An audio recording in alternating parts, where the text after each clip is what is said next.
Hi, I'm Tim. Welcome to Watchbox, and thanks for logging on. If you love this watch, email me, tmosso@thewatchbox.com. Your purchase and pricing email question line for buying this or any watch you see on any Watchbox platform. Please reach out to me directly. Email tmosso@thewatchbox.com. Today, we're discussing a watch launched in 1998 and built rarely between 1998 and 2006, only ever available in platinum. This is the Patek Philippe 5056P-001. So every 5056 is a 5056P. Visually related to the 5036, it combines the same underlying hardware with an annual calendar and a moonphase display in a 37mm case. And you know it's a platinum Patek because you can see that little brilliant cut top Vesselton diamond between the lugs. Some estimates place production of this watch below 300 units over the entirety of its run, so while it was not a limited edition watch, it was a limited production, and these are very scarce. 37mm in diameter, 11mm thick. The watch from lug to lug is 44mm with a 19mm spacing between the lugs. Now on my wrist, which is 16 centimeters in circumference, you can see that this watch shares the traditional case profile of the 5035 annual calendar and the 5036 annual calendar moonphase. So this is a 1990s sensibility about size and proportion. It's like a 20th century dress watch should be: discreet, compact, elegant, and always in good taste. But because it is compact compared to modern dress watches, today a man or a woman could wear this watch, and it's suitable for wrists as small as 13.5 centimeters circumference. You can also see, while not an ultra thin, it has a sloped and stepped case flank that slides easily underneath the dress cuff. The strap is large rectangular scale alligator leather with a monotone stitch, a sheer cut edge showing the layers of leather, calfskin on the bottom, and you can see the strap is newer than the watch because it has Patek's pull tab spring bars, so you can quickly remove the strap from the case without a tool. And take note, this is a brand new Patek Philippe strap with calfskin on the bottom, gator on the top, and the watch includes a polished spade style matching platinum Patek Philippe pin buckle. The case is simple and strong, fluid, sinuous, and graceful.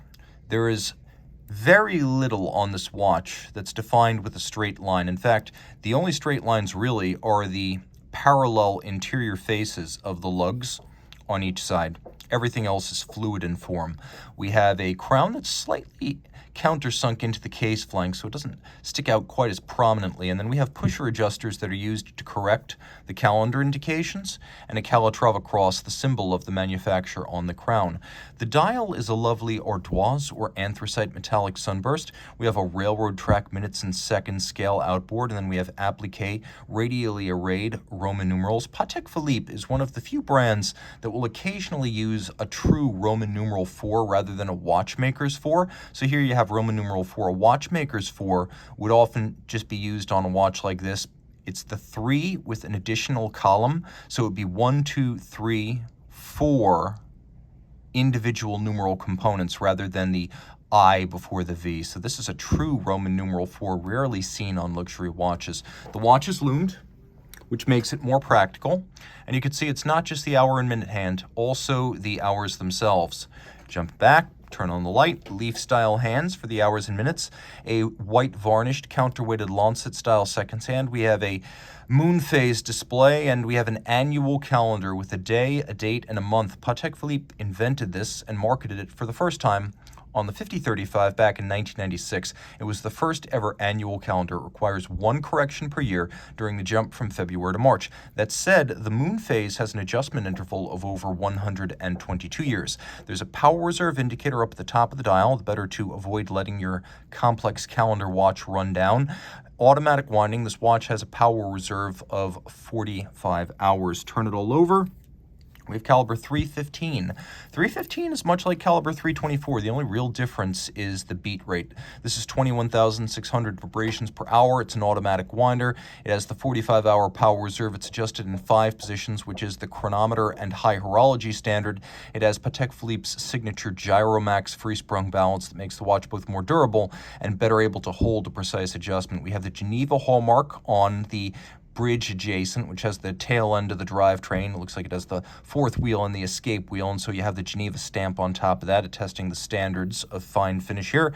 This is a 37 jewel movement, single barrel, beautifully executed. Note there's engine turning on the center of the rotor, circular Côte de Genève on the rotor, linear Côte de Genève on the bridges, Côte de Genève giving way to mirrored anglage on the edge of the bridges. You can see that glint and gleam as the edge of every bridge is mirror beveled. Screw heads are black polished with chamfered slots and circumference. And then you can see solarization on the barrel, satination on most of the train wheels. There's actually engine turning on the click wheel that serves as a reduction system for the winding rotor. And if you look at the balance cock, there are 3 locating pegs that are used to help locate the balance cock on the base plate. And you can see the tip of each one of those 3 pegs has been black polished. Then we have engine turning, large scale perlage on the base plate. All of this 30 meters water resistant. Reach out to Team Mosso at thewatchbox.com for purchase and pricing details.